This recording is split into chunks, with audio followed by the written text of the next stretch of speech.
ওই যে কুকুরটা আওয়াজ করতেছে, বাইজিদ বোস্তামি রহমতুল্লাহ আলাইহি লেখছেন যে কুকুরও মানুষকে মাঝে মাঝে সতর্ক করে। আমরা ভাবি সে হয়তো আওয়াজ বাহির করে না, সে মানুষকে সতর্ক করে। কি বইলা করে একটু বাইজিদ বোস্তামি রহমতুল্লাহ আলাইহি লেখছেন যে কুকুরটা বলতেছে, ইবনা আদম, ও মানুষ, আনকিদ নফসাকা মিন গাযাবিল জাব্বার, তুমি আল্লাহর গজব থেকে তোমাকে বাঁচাও। কেননা আল্লাহর গজবের শিকার যদি তুমি হইলে তো তুমি সবার ক্ষমতা রাখো না। আপনি বলেন আজকে আমাদের দাঁতটা কতটুকু, কিন্তু এক দোজগীর একটা দাঁত হবে 10 কিলোমিটার। আচ্ছা বলেন, একটা দাঁত যখন 10 কিলোমিটার হবে, এটার ওজন কতটুকু হবে? উপরের মাড়িটা হবে 160 কিলোমিটার। 16টা তো 16×10 কত হয়? 160 কিলোমিটার। তাহলে 10 কিলোমিটার একটা দাঁতের ওজন কতটুকু হবে? 160 কিলোমিটারের মাড়িটা যেই চেহারায় ফিট হবে, ওই চেহারাটা কিরম বিকট হবে। আমি শাস্তি দেখাইতেছি। কুকুর কিন্তু মানুষকে এটাই বলে, তুমি তোমাকে আল্লাহর আযাব থেকে বাঁচাও, তোমার শ্রেষ্ঠত্বকে অক্ষুণ্ণ রাখো, তুমি কিন্তু শাস্তি সইতে পারবে না। এক একটা রান হবে, ইয়ামানের একটা পাহাড় আছে বাইদা, ওটা না দেখলে বোঝা যাবে না ওই পাহাড় কত বড়। এক একটা রান হবে ওই পাহাড়ের সমান বড়।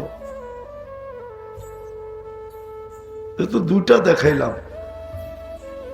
তো যেটা বুঝাইতেছিলাম, আমাদের মর্যাদা মানুষ হিসাবে সৃষ্টির সেরা আমরা, শ্রেষ্ঠত্ব অক্ষুণ্ণ রাখার জন্য যেরকম দিনের প্রয়োজন, দিন ছাড়া, দিনদারি ছাড়া আমাদের শ্রেষ্ঠত্ব টিকা থাকবে না। ঠিক দিন আর দিনদারি ছাড়াও এই দুনিয়াটা টিকা থাকবে না। যতদিন দিন থাকবে, দিনদারি থাকবে, চাই সেটা একজন হোক, দুনিয়া টিকা থাকবে। যেদিন ওই একজন দুনিয়ার থেকে চলে যাবে, সারা দুনিয়া যত উন্নত হোক আর যতই মানুষের সংখ্যা হোক, আল্লাহ ওটাকে ধ্বংস করবে, এটাই চিরসত্য। দ্বিতীয়, আমরা যে শ্রেষ্ঠ, যদি শ্রেষ্ঠত্ব ধরে রাখতে চাই তাহলে আমাকে দিনদার হইতে হবে। কেননা দুনিয়ায় মানুষকে মাপার মানুষের কাছে হাজারো মাপকাঠি আছে। মানুষ মানুষকে হাজারো ভাবে মূল্যায়ন করে। মানুষ মানুষের কাছে মূল্যায়িত হয় হাজারো ভাবে। যেমন বাড়িওয়ালা মূল্যায়িত হয় ভাড়াটিয়ার কাছে, সে বাড়ির মালিক, এই জন্য।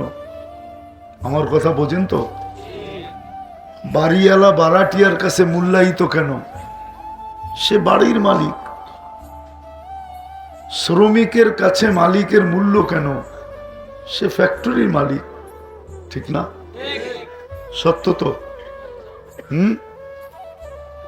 কর্মচারীর মূল্য, মালিকের মূল্য কর্মচারীর কাছে কেন? সে অফিসের মালিক। এরকম মানুষ হাজারো ভাবে মানুষের মাঝে মূল্যায়িত হয় বা মূল্য পায়। আমরা আল্লাহর কাছে যে মূল্য পাবো বা মূল্যায়িত হব, দামি হব, এটা শুধু দিনদারির মাধ্যমে। চাই ওই ব্যক্তিটা সামাজিকভাবে নিতান্ত গরিব হোক। একটা উদাহরণ দিই, হাদিসে পাওয়া যায়, আল্লাহর রসুল 3টা দোয়া করছেন। আমাকে গরিব রাইখেন, গরিব অবস্থায় মওত দিয়েন, গরিবের মাঝে উঠায়েন। এটা কিন্তু তিনটা আল্লাহর রসুলের কি দোয়া। আপনি বলবেন গরিব এত দামি কেন? না, দুনিয়াতে গরিবের দাম নাই, এটা আমি স্বীকার করি। গরিবকে কেউ পাশে দাঁড়াইতেও দিতে চায় না। হতে পারে ওর বাড়ির গায়ের দুর্গন্ধ আমার কানে নাকে আসবে, এই জন্য গরিবের কেউ পাশে দাঁড়াইতেও দিতে চায় না, ঠিক না? কিন্তু গরিব যদি দিনদার হলো, আল্লাহ তো মাপবে দিনদারি দিয়া। তো কিয়ামতের মাঠে সবচেয়ে দামি হবে গরিব। সবচেয়ে দামি কে? কিয়ামতের মাঠে সবচেয়ে দামি গরিব, যাকে হিসাব কিতাবের জন্য কাঠগড়ায় দাঁড়াইতে হবে না। যদি সে দিনদার হইল, তাকে কাঠগড়ায় দাঁড়াইতে হবে না। সে কবর থেকে উঠবে আর সিধা জান্নাতে যাবে। তাকে বইলেই দেওয়া হবে, ইনতালিকু ইলাল জান্নাহ, তুমি জান্নাতের দিকে চলো। সে যদি বলে আমার হিসাব কিতাব, তো তাকে বইলেই দেওয়া হবে ফালা হিসাব ওয়ালা কিতাব, তোমার হিসাবও নাই কিতাবও নাই, তুমি চলো জান্নাতে। তো যেটা বুঝাইতেছিলাম, আমাদের মর্যাদাও অক্ষুণ্ণ থাকবে দিনদারি দ্বারা, দুনিয়াটাও টিকা থাকবে। কি আরে বুঝাইতে পারলাম? দুটেই কিন্তু শব্দ। আমাদের মর্যাদা আল্লাহর কাছে অক্ষুণ্ণ থাকবে দিনদারি দ্বারা। আপনি ইতিহাসের পাতা উঠান, যদি আপনি বিশ্বাস করেন, আর যদি বিশ্বাস না করেন তাহলে তো কোনো কথাই নেই, কোনো প্রয়োজন নাই কথা বলা। যদি বিশ্বাস করেন, বলেন বেলাল রাদিয়াল্লাহু তাআলা আনহুর এত মর্যাদা, সে কি গভর্নর ছিল না রাজা ছিল? না বিরাট বড় আব্দুর রহমান ইবনে আউফ রাদিয়াল্লাহু তাআলা আনহুর মতো ধনী ছিল? কি ছিল? কৃত দাস ছিল, ঠিক না? রঙে ছিল কালো।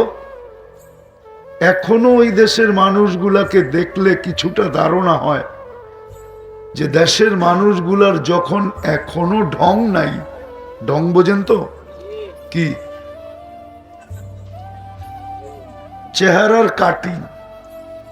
কাটিংটা তেমন সুন্দর না। এই উন্নত যুগও যখন ওই দেশের মানুষগুলার রঙও কালো, ঢঙের দিক দিয়েও সুন্দর না, তাহলে 1400 বছর আগের বেলাল রাদিয়াল্লাহু তাআলা আনহু কালো তো ছিল বটেই, কিন্তু মনে হয় তেমন ঢঙও ছিল না। ধারণা হিসাবে বলতেছি, ঠিক না? কিন্তু মর্যাদা হিসাবে কত বড়! জমিনে হাঁটলে জান্নাতে পদধ্বনি হতো। জমিনে হাঁটলে জান্নাতে 1 মাস 2 মাস 3 মাস মদিনায় না আসলে 4th মাসে আল্লাহর রাসূল স্বপ্নে যায় ডাইকা নিয়ে আসতেন। কিয়ামতের মাঠে উঠবে আর আল্লাহ বলবে, একটা আজান আজকে সমগ্র মানুষকে শোনায় দাও যে তোমার আওয়াজটা কেমন ছিল। বলেন মর্যাদা না? কি কিন্তু গরিব তো কি দ্বারা এত বড় মর্যাদা? দিনদারি দ্বারা। কি দ্বারা? দিনদারি দ্বারা। তো যেটা বুঝাইতেছিলাম, আমি শেষ জায়গায় চলে আসছি। আল্লাহ আমাদেরকে মাপবে শুধু দিনদারি দ্বারা। এটাও আপনি বলতে পারেন, একদিকে আমাকে দিবে আর একদিকে দিনদারির বাটকারা দিবে। দেখবে আমার ওজন কম হয় না বেশি হয়। যদি কম হইলো আমি হারলাম, যদি আমার ওজন বেশি হলো আমি জিতলাম। কি দিয়া জিতবো? জিতাবে কি দিয়া? আসলে তো আমরা মানুষ বুঝি না, পারিপার্শ্বিকতার কারণে, বিবেক বুদ্ধির কারণে, বিদ্যার কারণে আমরা বুঝি না। আসলে কিন্তু আল্লাহ আমাদেরকে কিনবে, আল্লাহ আমাদেরকে কিনতে চান, আল্লাহ আমাদেরকে কিনতে চান। জান্নাতের বিনিময়ে কিনতে চান, জান্নাতের বিনিময়ে। কি? জান্নাতের বিনিময়ে কিনবেন, কিন্তু রং দেখা কিনবেন। কি দেখা? রং কি জানেন? এটা হলো দিনদারির রং দেখা কিনবেন। কার ভিতরে কতটুকু দিনদারির রং, দিনদারির রং দেখা আল্লাহ কিনবে জান্নাত দিয়া। কি দিয়া কিনবে? রাগ হয়ে যাবেন? এই এলাকার মানুষ তো আমেরিকার চেয়ে উন্নত না, ঠিক না? না আরো উন্নত? উন্নত না? কি বলেন? আপনাদের মাথার উপর দিয়া ট্রেন যায়, আপনারা আমেরিকার চেয়ে উন্নত না? গুলশানের চেয়ে, বাড়িদারার চেয়ে, ধানমন্ডির চেয়ে, মিন্টু রোডের চেয়ে? নারায়ণগঞ্জেরও তো এরকম এলাকা আছে যে এলাকার মতো আমরা, এই এলাকার মানুষ উন্নত না, ঠিক না? আপনাকেও কিন্তু আল্লাহ কিনতে চাইতেছে। এলাকা দিয়ে কিনবে না, কিনবে দিনদারির রং দিয়া। দিনদারির রং দেখা কিনবে, কিনবে জান্নাত দিয়া, টাকা দিয়া না। এই জন্যই আমার কথা শুরুটা ছিল যে আল্লাহ কিন্তু আমাদেরকে মাপবে দিনদারি দিয়া। কি দিয়া মাপবে? আর দিনদারি দিয়েই আমাদের মান মর্যাদা অক্ষুণ্ণ থাকবে। আপনি যে সৃষ্টির সেরা, আপনি যে মুসলমান, আপনি যে উম্মতে মুহাম্মাদী, এগুলো হলো মান, এগুলো অক্ষুণ্ণ থাকবে দিনদারি দিয়া। আর দিনদারি দেখা আল্লাহ আমাদেরকে কিনবে জান্নাত দিয়া। কি? জান্নাতের মাটি তো মনে হয় আমাদের এই এলাকার মাটির মতোই, ঠিক না? সত্য? যাই না বলতেছেন না? না যাই না? কি নামও তো মাটি, ঠিক না? আমাদেরটার নামও কি একই মাটি না? হ্যাঁ না না, সত্য। জান্নাতের মাটি কি দিয়া বানাবে? মুস্ক আর জাফরান দিয়া জান্নাতের মাটি বানাবে। রাগ হয়ে যায় না? আপনাদের এই এলাকায় দিয়ে আতর লাগায় গেলেও আতরের ঘ্রাণ পরাস্ত হয়। ড্রেনের ঘ্রাণ আতরের ঘ্রাণের চেয়ে কয়েক গুণ বেশি হয়। সত্য তো? রাগ হয়ে গেলেন? হ্যাঁ, এইখানে যত দামি পারফিউমই লাগান, ড্রেনের ঘ্রাণের উপরে পারফিউমের ঘ্রাণ যেতে পারবে না। জান্নাতের মাটি মুস্ক আর আম্বর দিয়া বানানো, মুস্ক আর জাফরান দিয়া বানানো। জান্নাতের বিল্ডিং এই পচা মাটির ইট দিয়া বানানো না। জান্নাতের বিল্ডিং একটা ইট সোনার, একটা ইট রূপার। আপনি বলবেন এত ইট কোত্থেকে পাবে, ঠিক না? হ্যাঁ, কি এটি তো প্রশ্ন। এত ইট কোত্থেকে? ওইখানে ইটের ভাটা দিবে কেটা? কে? যে ইট আল্লাহ বানায় বানায় তারপরে বানাবে ইট কিনা, ঠিক না? এটাই তো ভাবনা। অনেকে ভাবে এত ইট কোত্থেকে পাবে? একটা ইট সোনার, একটা ইট রূপার, এত কোত্থেকে পাবে, ঠিক না? আরে বলেন না, এটাই তো ধারণা। হ্যাঁ, দুনিয়ারই তো কত অজানা তথ্য আপনারা জানেন না, এখনো বিজ্ঞান জানে না। দুনিয়ার বহুত অজানা তথ্য আছে যেটা বিজ্ঞান এখনো জানে না। এখনো জানে? দুনিয়াটা মাত্র 24,000 মাইল। কত কত? বিশ্বাস মনে হয় না, ঠিক না? না না, দুনিয়ার ফুটবলটা মাত্র 24,000 মাইল। যেদিক দিয়ে মাপবেন, এমনি মাপেন, এমনি মাপেন, মাত্র 24,000। কত? এই জন্যই তো আমাকে দিন রাত 24 ঘন্টায়। এটা যদি 25,000 হইতো তাহলে আমাদের দিন রাত 25 ঘন্টায় হইতো। এটা যত বড় হতো আমাদের দিন রাত তত বড় হতো, 24 ঘন্টায় হতো না। কেননা বিজ্ঞান বলে পার ঘন্টায় 1000 মাইল বেগে এটা ঘোরে। 24 ঘন্টায় একবার প্রদক্ষিণ হয়, ঘুরতে ঘুরতে 24 ঘন্টা একবার প্রদক্ষিণ হয়। এই 24 ঘন্টার 24,000 মাইলের দুনিয়া, বিজ্ঞান এত উন্নত, তারপরেও অনেক তথ্য অজানা।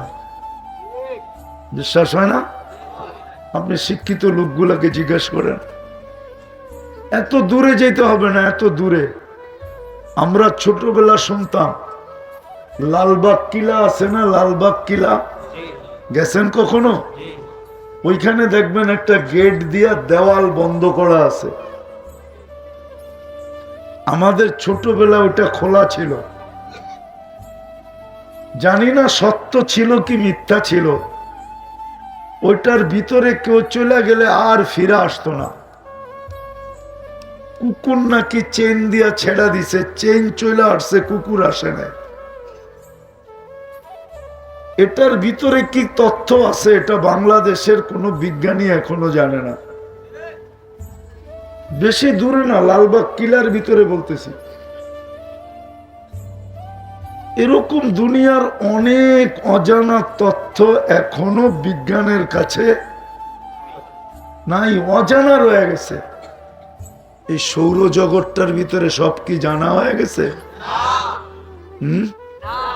হ্যাঁ, তা আপনি জানবেন কোত্থেকে যে আল্লাহ ইটের বাটা বানায় রেখা দিছে, ওইখান থেকে ইট নিবে আর জান্নাতে এক একটা বিল্ডিং বানায় দিবে? আপনি জানেন? আপনি তো দুনিয়ার তথ্যই জানেন না, আপনি এই সৌরজগতের তথ্য কোত্থেকে জানবেন যে আল্লাহ কি বানায় রেখা দিছে? বিজ্ঞানকে তো পরাস্ত করা যায় জিজ্ঞেস করলে, যে তোমরা যে বললা আমাদের দুনিয়ার থেকে সূর্যটা 13 লক্ষ গুণ বড়, আর এইটাই আমাদের বইতে লেখা, ঠিক না? কি কইরা বললা যে তো কয়েক কোটি মাইল আগ পর্যন্ত সামনে যাওয়াই যায় না, তো তুমি ফিতা ছাড়া মাপলা কি দিয়া?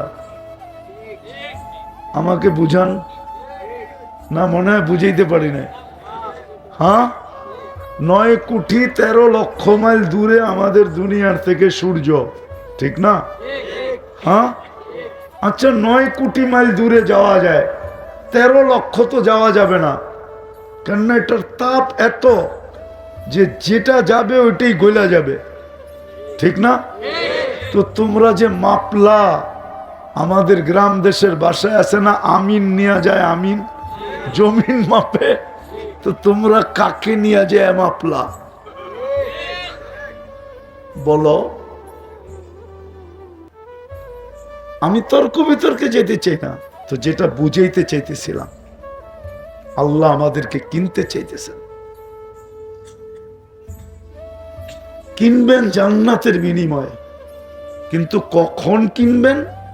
যখন আমাদের ভিতরে দ্বীনদারির রং থাকবে। সুস্পষ্ট? যখন দ্বীনদারির রং থাকবে, চাই সে গরিব হোক, চাই সে ধনী হোক, চাই সে রাজা হোক, চাই সে প্রজা হোক, যার ভিতরে দ্বীনদারির রং থাকবে তাকে আল্লাহ এই দুনিয়ার চেয়ে 10 গুণ বড় জান্নাত দিয়া কিনবে। এই দুনিয়ার থেকে কয় গুণ? কিসের কি থাকলে? দিনদারির রং থাকলে বাস। দিনদারির রং ছাড়া আল্লাহ কাউকে কিনবে না। দিনদারির রং ছাড়া, যেরকম বাজারে যেই জিনিস বিক্রি হয় না, মাছের বাজারে যদি মাছ বিক্রি না হলো, সর্বশেষ যেরকম ময়লার ডাস্টবিনে নিক্ষিপ্ত করতে হয় পচা যাওয়ার কারণে, ঠিক যার ভিতরে দিনদারি থাকবে না তাকে আল্লাহ কিনবে না, তাকে নিক্ষেপ করা হবে দোজখে। আর যার ভিতরে দিনদারি থাকবে, চাই নারী, চাই পুরুষ, চাই যুবক, চাই বৃদ্ধ, চাই ধনী, চাই গরিব, এটা আল্লাহ দেখবে না গরিব কিনা, দিনদারি দেখবে। আর যতদিন দিনদারি টিকা থাকবে ততদিন দুনিয়াটা টিকা থাকবে। দিনদারি থাকবে না, দুনিয়া থাকবে। এই জন্যই কিন্তু আলহামদুলিল্লাহ আমাদের দেশে শতবার বিপর্যয় আসছে, শতবার ভূমিকম্প আসছে, কিন্তু কোনোদিন বিপর্যয় হয় নাই। বহুতবার 10 নম্বর মহাবিপদ সংকেতের ফ্ল্যাগ উড়ানো হয়েছে, পতাকা উড়ানো হয়েছে। আবহাওয়াবিদদের কাছে 10-এর উপরে কোনো নাম্বার নাই। শেষ নাম্বার কত? 11 নাম্বার নাই ওদের কাছে। ওদের কাছে 1 থেকে নিয়ে 10 পর্যন্ত, এর উপরে কোনো নাম্বার নাই। 10 মানি কিয়ামত, মহাবিপদ সংকেত। কিন্তু বাংলাদেশে আজ পর্যন্ত কোনো বিপর্যয় হয় না। কারণ কি জানেন?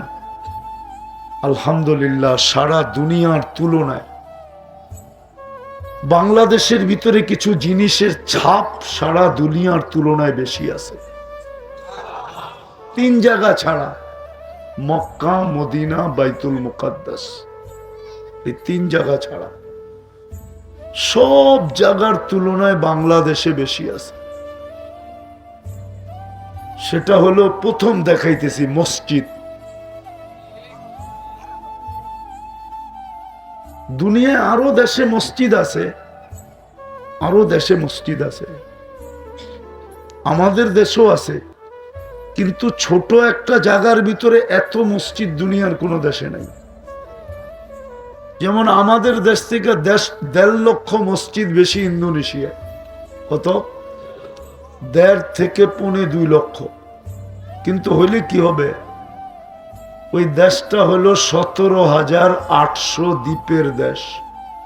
কত? 17,800 দ্বীপের দেশ। মধ্যখান থেকে এক মাথায় যাইতে প্লেনে 6 ঘন্টা লাগে। আমি নিজে গেছি, এই জন্য বলতেছি। তো ওই দেশটা বিশাল হিসাবে আমাদের চেয়ে 1.5 লক্ষ এটাও কম। আমাদের দেশটা ছোট হিসাবে, আমাদের দেশটা ছোট হিসাবে দুনিয়াতে এত মসজিদ কোনো দেশে নেই। এই ছোট আকৃতির ভিতরে যতগুলা, আমাদের দেশে 3.5 লক্ষর উপরে মসজিদ। কত? দ্বিতীয়, আমাদের দেশের মতো মাদ্রাসা দুনিয়ার কোনো দেশে নাই। 40,000-এর উপরে শুধু হেফজোখানাই আছে। তৃতীয়, আমাদের দেশের মতো এরকম কোরআনী মাহফিল দুনিয়ার কোনো দেশে নাই। যদিও থাকে, কিন্তু আমাদের দেশের মতো মানুষের আগ্রহ দুনিয়ার কোনো দেশে এত নাই। আমাদের যেরকম হইলি চাতকের মতো মানুষ চতুর্দিক থেকে ছুটা চলে আসে, ঘন্টার পর ঘন্টা চাতকের মতো বসে শুনতে থাকে, এই পরিবেশ দুনিয়ার কোন দেশে আলহামদুলিল্লাহ আমাদের দেশের মতো দিনদার মানুষ দুনিয়াতে খুব কম আছে। হ্যাঁ, আলহামদুলিল্লাহ। এই জন্যই আমাদের দেশটা সমগ্র বিপর্যয়ের থেকে বেঁচে আছে। ভূমিকম্প আসে কিন্তু কোনো বিপর্যয়, 10 নম্বর মহাবিপদ সংকেত আসে কিন্তু কোনো বিপর্যয়। করোনা লগ্নে বলা হয়েছিল আমাদের দেশ দুনিয়ায় সবচেয়ে বেশি বিপর্যয় হবে। হয়েছে নাকি? হয়েছে? কোনো বিপর্যয় হয় না। বরং করোনার সময় বাংলাদেশে যত সুন্দরভাবে করোনার রোগীকে দাফন কাফন হয়েছে, দুনিয়ার কোথাও এত সুন্দরভাবে হয় না। কি হয়েছে নাকি? হ্যাঁ, কোথাও হয় নাই। আপনি বেশি দূরে যেতে হবে না, ইন্ডিয়া দেখেন, ওরা তো লাশ ফালায় ভেঙে গেছে, ঠিক না? আমাদের দেশে কি ফালায় গেছে নাকি? আমাদের দেশে বরং এত সুন্দরভাবে দাফন কাফন হয়েছে যে করোনার আগে কখনো এরকম সুন্দরভাবে হয় নাই। আমি প্রমাণ দিতেছি। করোনার রোগীদের গোসল 100-তে 100 ভাগ মাদ্রাসার ছেলে অথবা আলেম ওলামাদের হাতে হয়েছে। কেননা করোনার সময় যতগুলো সংস্থা কাজ করছে সব মাদ্রাসার আলেম ওলামা অথবা ছাত্র। জানাজা পড়াইছে এরা, এদের হাতে কবরে নামাইছে। তাহলে গোসল আলেমের হাতে, ইন টোটাল জানাজা আলেমের হাতে, কবরও নামাইছে কি আলেমের। পড়ে না বুঝবেন আপনি এদের হাতের ছোঁয়ার দাম কত। এটা তো এখন বোঝানো যাবে না। তো যেটা বুঝাইতেছিলাম, আল্লাহ আমাদেরকে কিনবে দিনদারির রং দেখা, কিনবে জান্নাত দ্বারা। আর দিনদারি দ্বারাই আমাদের মর্যাদা আল্লাহর কাছে অক্ষুণ্ণ থাকবে। আমি যে মানুষ, আমি যে মুসলমান, আমি যে উম্মতে মুহাম্মাদি, আমার মান মর্যাদা অক্ষুণ্ণ থাকবে। আর দিনদারি দ্বারাই এই দুনিয়াটা টিকে থাকবে। আর দিনদারি টিকা থাকবে কি দ্বারা? এটা হলো মসজিদ মাদ্রাসা, মসজিদ দ্বারা, মাদ্রাসা দ্বারা, হক্কানি আল্লাহওয়ালা আলেম ওলামা দ্বারা, আর দিনই এই সমস্ত মাহফিল দ্বারা। আরেকটা আছে দিনই মেহনত দ্বারা, যেটাকে দাওয়াত ও তাবলীগ বলে। এই কয়টা দ্বারা দিনদারি টিকা থাকবে। এইগুলো যখন বিলুপ্ত হয়ে যাবে তো আস্তে আস্তে দিনদারি বিলুপ্ত হবে। একদিন মানুষ থাকবে, দুনিয়া থাকবে, উন্নত থাকবে, কিন্তু দুনিয়া থাকবে না। সত্য এটাই। এই জন্য আমাদের উচিত দুটা কাম করা উচিত। একটা হলো দিন টিকায় রাখার জন্য আমি যতটুকু পারি আমাকে সাহায্য করা উচিত। এটাই কোরআনে ইঙ্গিত দিছেন, ইন তানসুরুল্লাহ ইয়ানসুরকুম। দিন টিকায় রাখার জন্য যতটুক তোমার সাহায্য সম্ভব এতটুক সাহায্য করো। আর দ্বিতীয়, দিনদার হওয়ার জন্য এই ছোট জীবনটায় সাধ্য অনুযায়ী যতটুকু চেষ্টা করার অতটুকু চেষ্টা করতে থাকো। তাইলে তুমি দিনদার হবে, দিনও টিকা থাকবে। দুটা কাজ, একটা হলো দিন টিকায় রাখার জন্য আমি যতটুক পারি এতটুকু সহযোগিতা করা, যেইভাবেই হোক। আর দিনদার হওয়ার জন্য আমার সাধ্য অনুযায়ী আমাকে চেষ্টা করে যাওয়া। এই দুটা আমাদের দায়িত্ব। আজকে হয়তো আমি আপনাদেরকে বুঝাইতে পারতেছি না, জানি না আপনারা বুঝতেছেন কিনা। আমি বুঝাইতে পারতেছি না, এটা আমি বুঝতেছি যে আমি বুঝাইতে পারতেছি না, কিন্তু সত্য এটাই। দিনদারি ছাড়া এই দুনিয়ার জীবনটা কেটে যাবে। যেমন আজকে কাটতেছে, কারো অট্টালিকায় কাটে, কারো নিম্নমানের এলাকায় কাটে, কারো বস্তিতে কাটে, কারো গ্রামে কাটে, কারো শহরে কাটে, কারো উন্নত দুনিয়ায় কাটে, কারো অনুন্নত দুনিয়ায় কাটে। এই দুনিয়ার জীবনটা কেটে যাবে, কিন্তু আখেরাতটা চিরস্থায়ী, ওটা কাটবে না, এটা কেটে যাবে। এখানে সূর্যের গতি সবার জন্য সমান। এমন না যে সূর্য যখন আমেরিকা দিয়া যায় তখন তার গতিটাকে কমায় দেয়, যে এত উন্নত দেশের উপর দিয়া যাইতেছি, আমি দ্রুত গতিতে যাই তো যাই কি করে, যদি মিসাইল মারল, যদি অ্যাটম বোম মারল, এরকম না। সে কিন্তু সবার জন্য এক গতিতে চলে। দ্বিতীয় হলো ঘড়ির কাঁটা এক গতিতে চলে। তৃতীয় হলো আমাদের বয়সের গতিও কিন্তু একভাবে চলে। এইখানে ধনী গরিবের ভিতরে কোনো পার্থক্য নাই। বিদায় দুনিয়ার জীবনটা কাটা যাবে, 60-70 বছর শেষ হয়ে যাবে, 60-70 বছর শেষ হয়ে যাবে। সূর্য কিন্তু আজকেও ডুবতে ডুবতে চিৎকার দিয়ে ডুবছে, লান আউদ ফি হায়াতিকা আবাদা। হতে পারে নারায়ণগঞ্জের মানুষ বা পাগলার মানুষ, কালকে সকালে তোমরা আমাকে উঠতে নাও দেখতে পারো, নাও দেখতে পারো উঠতে। আর এটার প্রমাণ কিছুদিন আগেই ছিল। তুর্কিতে যে ভূমিকম্প হয়েছে, 1.5 লক্ষ লোক মারা গেছে, একটা শহর মাটির সাথে মিশা গেছে। ওরা কিন্তু সকালবেলা সূর্য আর উঠা দেখে নাই, দেখছে নাকি? হ্যাঁ, শেষ রাত্রি তো ভূমিকম্প আসছিল, তার 2 সপ্তাহ পরেই মরক্কোতে আসছে। ওরাও কিন্তু শেষ রাত্রে সূর্য আর উঠতে দেখে নাই। 15 থেকে 16 হাজার মানুষ মারা গেছে, ওরাও কিন্তু সূর্য উঠতে দেখে নাই।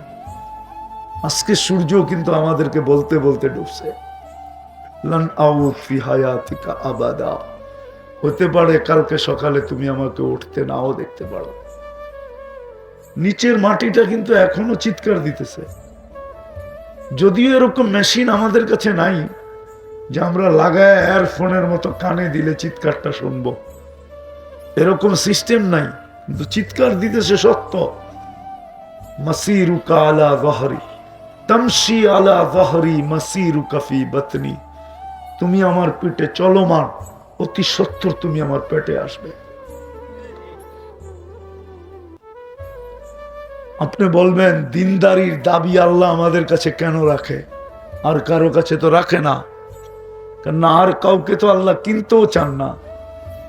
আপনাকে তো কিনতে চান, আর কোন সৃষ্টিকে তো আল্লাহ কিনতে চান না।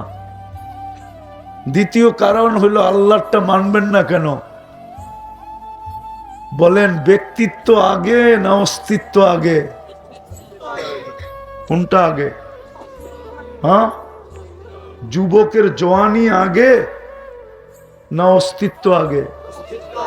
হ্যাঁ, অস্তিত্ব কে দিছে? কে? হ্যাঁ, তা আপনি ব্যক্তিত্ব দেখেন কেন? যুবক তো যৌবন দেখে, কে অস্তিত্ব দিল এটা তো দেখে না। যদি এটা দেখতো তাহলে ওর লাইন ঠিক হয়ে যেত, লাইন তো বেঁকা হইতো না। যুবকের লাইন বেঁকা কেন? এই জন্য ও ব্যক্তিত্ব দেখে যে আমি তো যুবক, আমি তো গুসা দিলে দেওয়াল পড়া যায়, আমি রাস্তা দিয়ে হাঁটলে সব খালি হয়ে যায়। ও তো ব্যক্তিত্ব দেখতেছে, ও তো অস্তিত্ব দেখে না। অস্তিত্ব কে দিছে? হ্যাঁ, নারী তো অস্তিত্ব দেখে না, ও তো নারীত্ব দেখে, রূপসী তো রূপ দেখে। ও তো অস্তিত্ব দেখে নাই। অস্তিত্ব ওকে কে দিল? আমাদেরকে অস্তিত্ব কে দিছে? আপনি ব্যক্তিত্ব নিয়ে গড়লে কি হবে? অস্তিত্ব কার? কে দিছে? কে বাঁচায় রাখতেছে? হ্যাঁ, রব্বে কাবার কসম, রাগ হয়ে যাবেন? বলমু আপনাদের এখানে বিজ্ঞানী করে আইনা আমেরিকাতে ছেড়া দেন এই এলাকায়, ও ডুইকেই বলবে এখানে মানুষ বাঁচে কি করে। কিন্তু আপনার আমি বেঁচা আছি না বেঁচা নাই? হ্যাঁ, আমার তো বিশ্বাস গুলশান আলাদের থেকে আপনাদের গায়ে অ্যান্টিবডি বেশি হবে। অ্যান্টিবডি বোঝেন? রোগ প্রতিরোধ ক্ষমতা। আর এটা 2020-এ মাইপা দেখছে, গুলশান আলাদের ছিল 65 আর তেজগাঁও বস্তিওয়ালাদের ছিল 75। কত কত?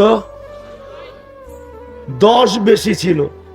আর এই পিছিয়ে না ছেড়ে দিলেও বলবে এখানে মানুষ বাস করে কি করে। বাঁচায় রাখছে কে? আর একটা উদাহরণ দিমু, ঢাকা শহরটা তো বহুত বছর আগের থেকে বলতেছে এটা বসবার যোগ্য না। গুলশানও তো ঢাকার ভিতরে, ঠিক না? ওরা বাস করে কি করে? কে বাস করাইতেছে? কে বাঁচায় রাখছে? ঢাকা শহর তো কয়েকদিন আগে স্যাটেলাইটে দেখাইছে এটার ভিতরে দূষণ কিরকম। দূষণ বোঝেন তো? দূষণ মুক্ত না, দূষণ যুক্ত। কুয়াশাকে হার বানায় ফেলছে, এরকম দূষণ। আমরাও তো ঢাকা থাকি, কি মরে গেছি? কেন? অক্সিজেন তো নেই।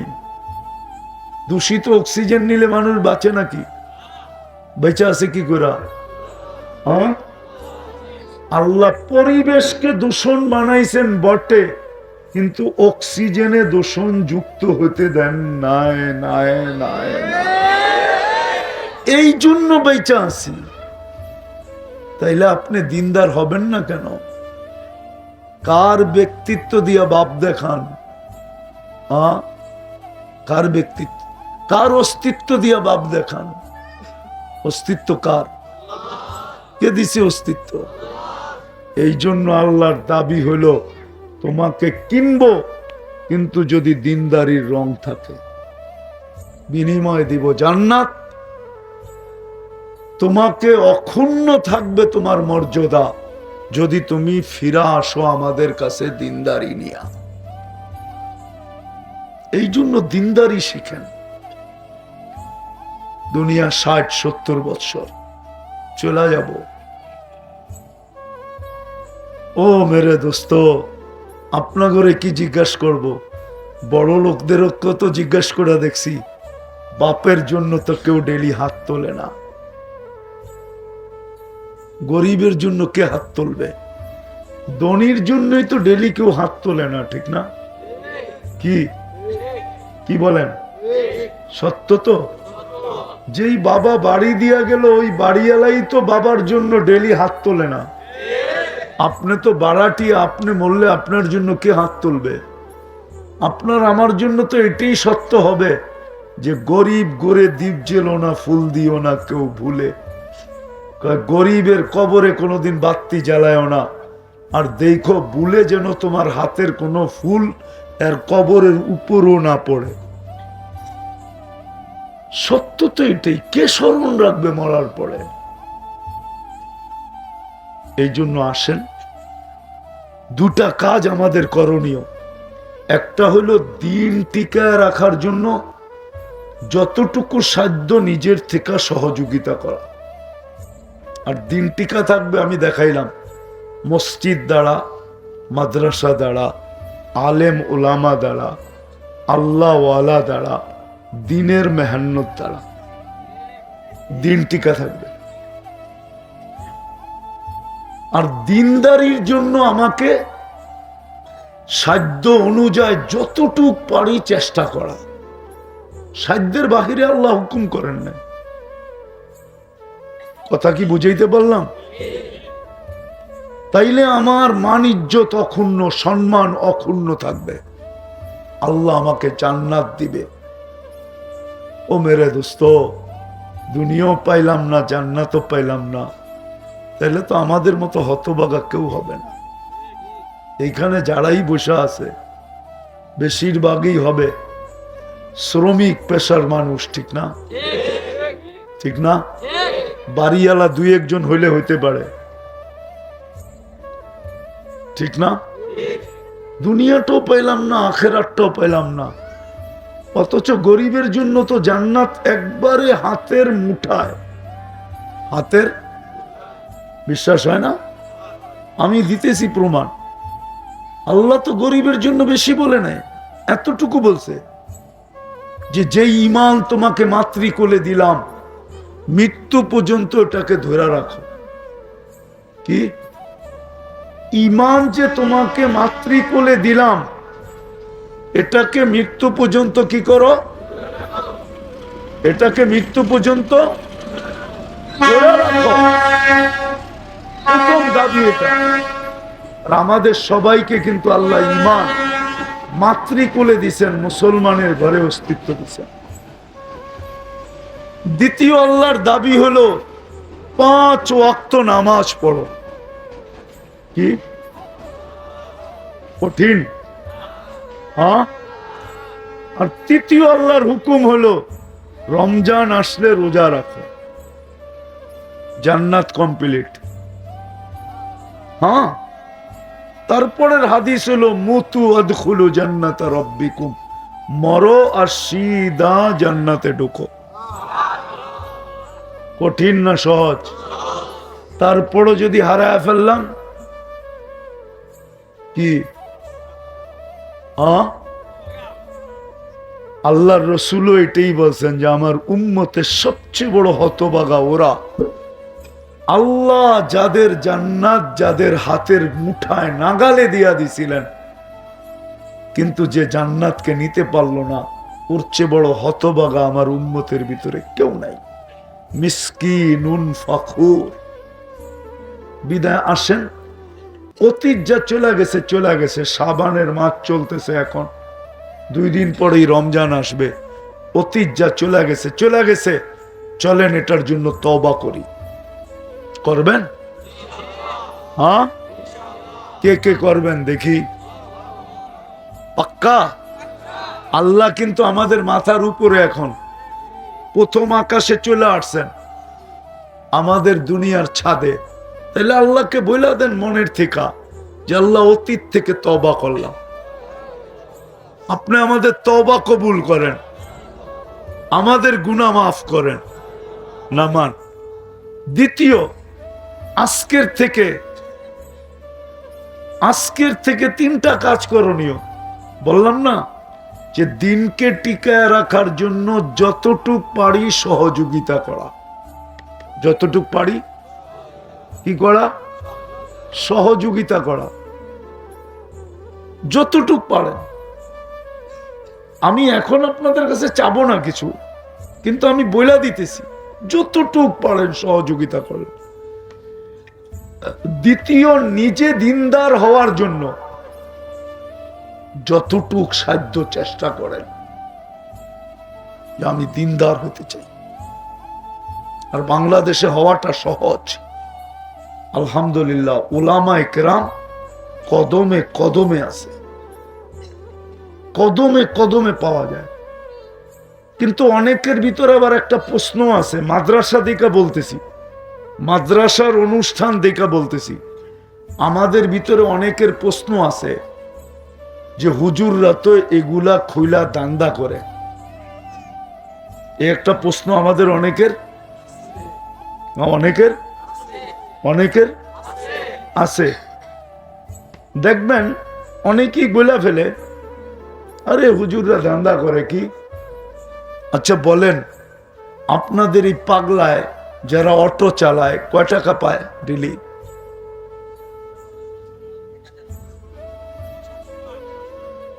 কত?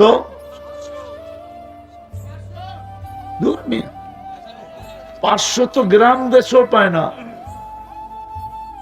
গ্রামে যারা চালায় অটো ওরাও 500 টাকা কামায় না, 700-800 কমে কামায় না। এই পাগলা এলাকায় যারা চালায় ওরা কয় টাকা কামায়? নাই কোনো অটো চালানেওয়ালা এখানে? কয় টাকা? ভালো মতে যদি ডেলি সকাল থেকে যদি রাত্র 7টা 8টা পর্যন্ত চালায় কত টাকা? আচ্ছা বাদ দিলাম 1000, ঠিক না? মাসে কত? হ্যাঁ, এই মাদ্রাসার হুজুর তো 3 মাসে 30,000 পায় না। তাহলে কি পাগল? হ্যাঁ, তাহলে আপনি যে বলেন এ দান্দা করে, আচ্ছা দান্দা করতো বুঝতাম যদি মাসে 1 লক্ষ টাকা বেতন হইতো। যেখানে 3 লক্ষ টাকা মাসে বেতন পায় ওটাকে তো দান্দা বলেন না, ও তো পাই 10,000। এ তো পাই কত? এটা তো হাফ বেলা অটো চালাইলেও পায়।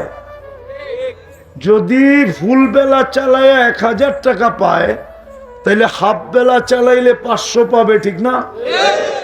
মাসে 1500। তারপরে তো ওনার বেতনের চেয়ে বেশি। তাহলে উনি কেন অটো চালায় না? অটো চালাইলে ইজ্জত চলে যাবে? হালাল রুজিতে ইজ্জত যায় না, ইজ্জত বাড়ে। তাইলে কেন উনি পড়ায়? কেন আপনি বলেন হুজুররা দান্দা করে? কয় টাকা বেতন পায় যে দান্দা করে? কেন বলেন ইমাম সাহেব দান্দা করে?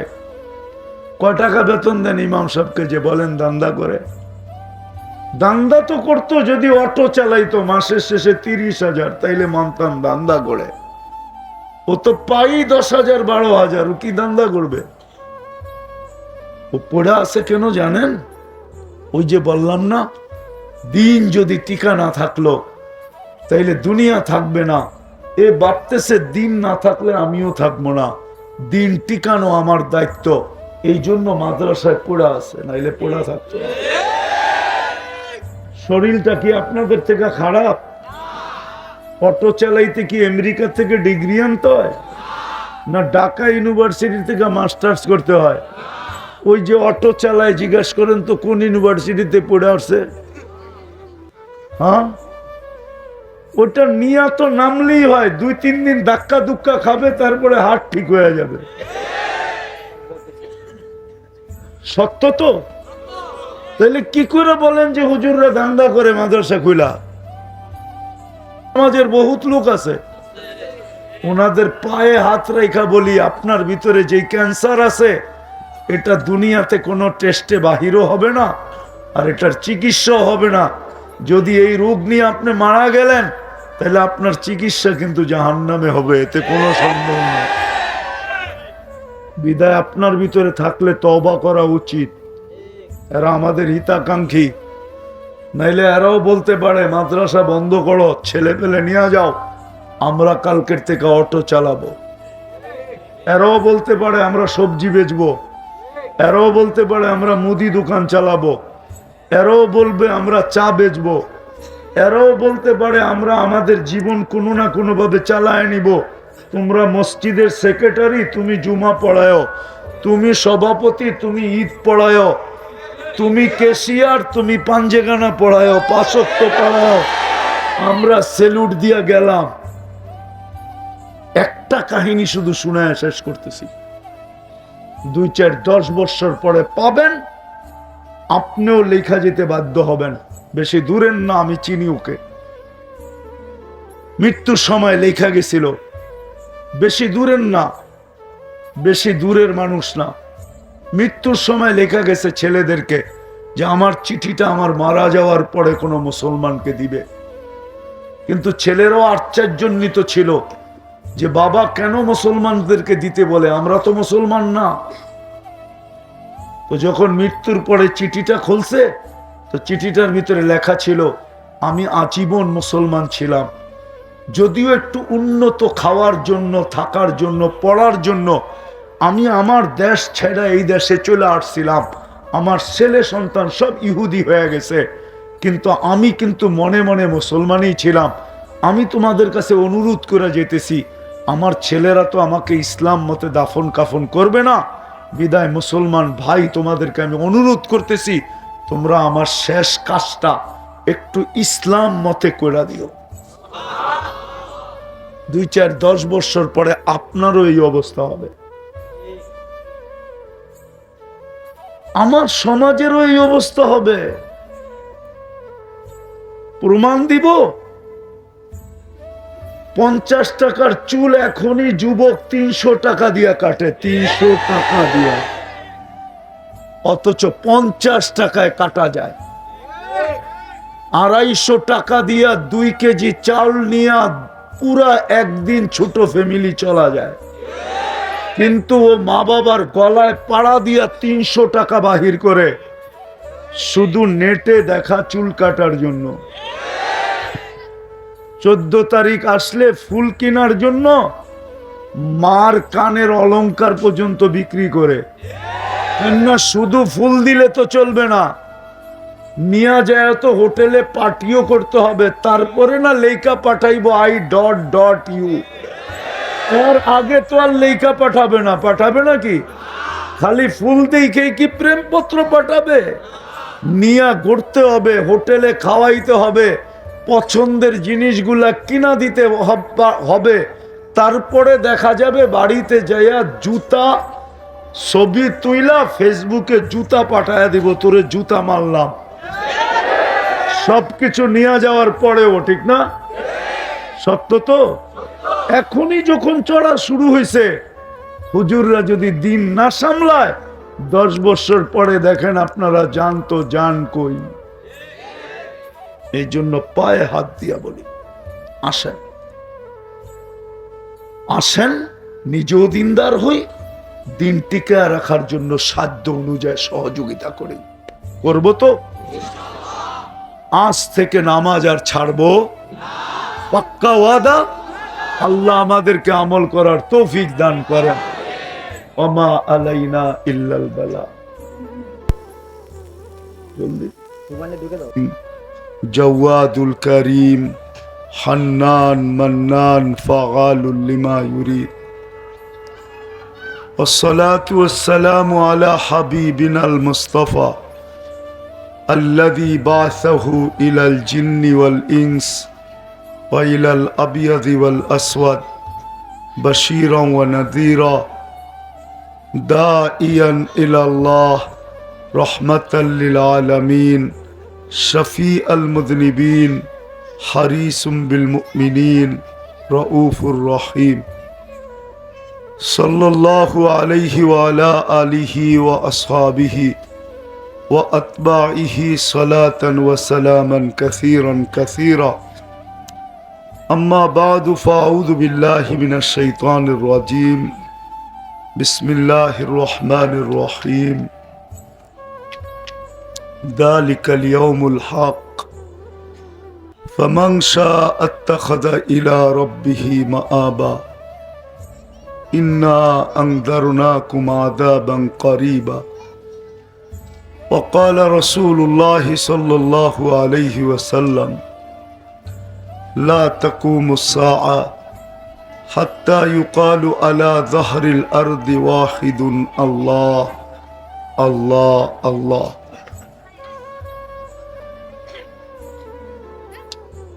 মাদ্রাসা কেরাতুল কুরআন আয়োজিত উক্ত মাহফিলের সম্মানিত সভাপতি, উপস্থিত উলামা ইকরাম, এলাকা থেকে আগন্ত মুসলমান ভাইয়েরা, যে পর্যন্ত লাউড স্পিকারের আওয়াজ পৌঁছতেছে,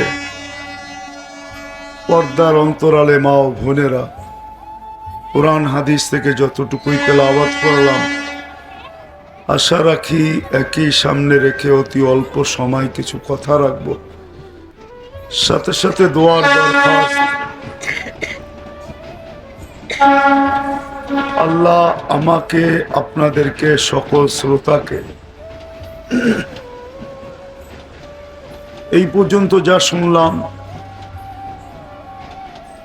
আর সামনে যা শুনব, এটার উপরে আমল করার তৌফিক দান করে। বুঝে আসুক আর না আসুক, সত্য এটাই, দুনিয়াটা আমাদের অস্তিত্ব না, এটা আল্লাহ অস্তিত্ব দিছেন। যেই দুনিয়াটায় আমাদের বসবাস, এটা আমাদের বানানো না, এটা আল্লাহর বানানো। ঠিক তো না? আমাদের বাপদাদারা বানায় গেছেন, আমরা বসবাস করতেছি। আর এটাকে বসবাসের উপযোগী আল্লাহই বানাইছেন, নাইলে মানুষের এখানে বসবাস করা সম্ভব ছিল না। যদি এত সুন্দর করে আল্লাহ সাজায় না দিতেন, আমরা তো আসলে বিনষ্ট করতে জানি, সাজাইতে খুব কমই জানি, ঠিক না? দুনিয়াটা সাজায় আল্লাহই আমাদেরকে উপহার দিছেন, যার কারণে আমরা বসবাস করতেছি। ফুল বলেন, ফল বলেন, নদী বলেন, নালা বলেন, পাহাড় বলেন, পর্বত বলেন, সমুদ্র বলেন, মহাসমুদ্র বলেন, এটা সাজায়া আল্লাহ আমাদেরকে দিছেন, ঠিক না? যেমন আমাদের বাড়ির ফাউন্ডেশন আছে, এরকম এই দুনিয়াটারও একটা ফাউন্ডেশন আছে।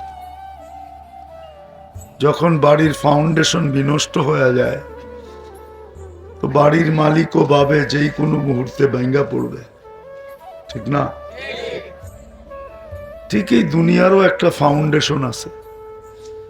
যতদিন ওই ফাউন্ডেশনটা থাকবে, ততদিন মানুষ দুনিয়ার বুকে বাস করবে। যেই দিন ফাউন্ডেশনটা বিনষ্ট হয়ে যাবে, ওই দিন দুনিয়া ভরা মানুষ থাকবে বটে, কিন্তু ওই দিন আর এখানে বসবাস যোগ্য হবে না, মানুষ বসবাস করতে পারবে না, বরং এই দুনিয়াটাই থাকবে না। আমাদের বাড়ির ফাউন্ডেশন যেরকম আমাদের বুঝে আসে, কিন্তু দুনিয়ার ফাউন্ডেশন আমাদের হইতে পারে 80% জনেরই বুঝে আসবে না। কিন্তু এটাই সত্য, এই দুনিয়াটা টিকা থাকারও একটা ফাউন্ডেশন আছে। যতদিন ওই ফাউন্ডেশন থাকবে, ততদিন শুধু দুনিয়াটা, এই জগৎটাই টিকা থাকবে। কেননা জগৎটাকে আল্লাহ দাঁড় করাইছেন দিনের উপরে। দিন যতদিন থাকবে, দুনিয়া ততদিন থাকবে।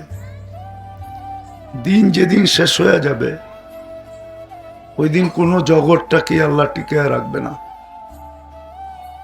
ওই দিন কিয়ামত আসবে, যেটাকে কিয়ামত বলে।